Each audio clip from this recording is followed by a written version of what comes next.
Welcome to Wildlife Wednesday. I'm Shane Sater. I write the What's Going On Out There blog and podcast, and I'm here today in this rather open, barren landscape to talk to you about a really cool rodent, the porcupine. 4 years ago, right here, I found a porcupine overwintering. Right here where I'm standing, there's this culvert.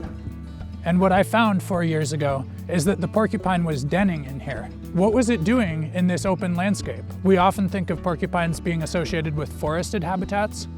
What I noticed was that at that point, it was spending a lot of time up in the Russian olives. I did see this porcupine eating Russian olive bark, but it was also eating the fruits of the Russian olives. Now this is interesting because here's an invasive tree that's widely distributed in Montana, and here's this native rodent that was taking advantage of it. So I haven't actually seen a porcupine out here for a couple of years now. Mostly I think that's because a fire swept across this site a few years ago, and it's really set back the shrub cover. But this also is an eerie parallel to the bigger picture with porcupines in Montana, that particularly west of the Continental Divide here, it's become very rare to see porcupines at all.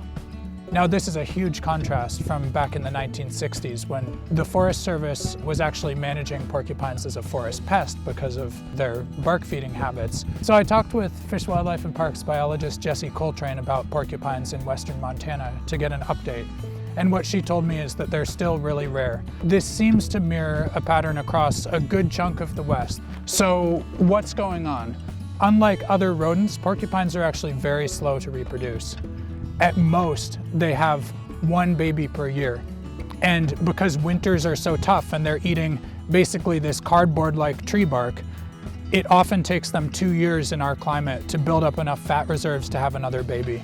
They're also long-lived animals, so between this low reproduction and the long lifespan, if someone shoots or poisons a porcupine, it can be a major loss for the population.